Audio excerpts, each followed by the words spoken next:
मोदी सरकार 3.0 के पहले बजट में टैक्स पेयर को वित्त मंत्री निर्मला सीतारमण ने बड़ी सौगात दी है।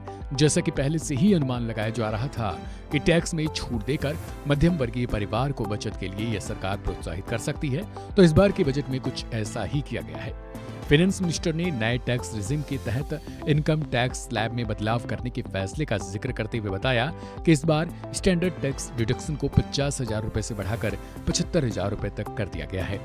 इनकम टैक्स एक्ट 1961 की समीक्षा भी की जाएगी, जिससे इसे और भी सरल बनाया जा सकेगा और टैक्स कानूनी मामलों में कमी लाई जाएगी। वित्त मंत्री के अनाउंसमेंट के बाद अब नई टैक्स स्लैब पर नजर डाला जाए तो 3 लाख रुपए तक की इनकम पर शून्य टैक्स की दर लगेगी। ये फिलहाल पहले की तरह है। वहीं अब 3 से 7 लाख रुपए तक की इनकम पर 5% का टैक्स लगेगा। पहले ये टैक्स स्लैब 3 से 6 लाख रुपए तक का हुआ करता था। इसी तरीके से आगे देखा जाए तो सरकार ने 6 से 9 लाख रुपए की इनकम टैक्स स्लैब को 7 से 10 लाख रुपए में कन्वर्ट कर दिया है। इस पर टैक्स की दर 10% तक की होगी। वहीं 10 से 12 लाख रुपए की इनकम पर 15% टैक्स लगेगा। 12 से 15 लाख रुपए की इनकम पर 20% और 15 से अधिक राशि की इनकम पर 30% की दर से टैक्स वसूला जाएगा। This will provide relief to about 4 crore salaried individuals and pensioners.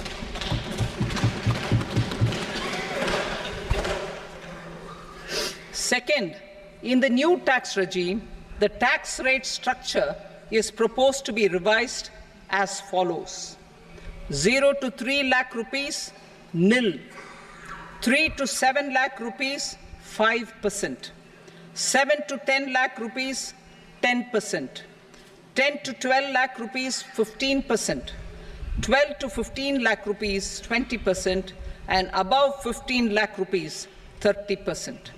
As a result of these changes, a salaried employee in the new tax regime stands to save up to 17,500 rupees in income tax. इसके अलावा सरकार ने नई tax regime में standard deduction की limit को बढ़ाने के साथ ही पेंशन धारकों को एक्स्ट्रा बेनिफिट भी दिया है। अब पेंशन भोगियों को पारिवारिक पेंशन पर 25,000 रुपए तक कर छूट मिलेगी। पहले ये लिमिट 15,000 रुपए हुआ करती थी। बता दें कि वित्त मंत्री से मध्यम वर्गीय परिवारों को यही आशाएं थी कि उनको अधिकतम छूट मिल सके। लेकिन आपको एक और जानकारी दे दें कि फिलहाल पुराने टैक्स रिजीम में कोई बदलाव नहीं किया गया है। सरकार ने पुराने टैक्स रिजीम को छुआ तक नहीं है, लेकिन नए टैक्स रिजीम फाइल करने वालों के लिए अब कहीं न कहीं उम्मीद और आशा की किरण जग चुकी है। टैक्स रिजीम और पुराने टैक्स रिजीम को लेकर आप अपनी प्रतिक्रिया को कमेंट बॉक्स में जरूर लिख सकते हैं और वित्त मंत्री से आपको क्या आशाएं थी और बजट में आपको क्या मिला है उसके बारे में भी अधिक जानकारी के लिए आप चैनल को सब्सक्राइब और बेल आइकन को भी जरूर दबाएं।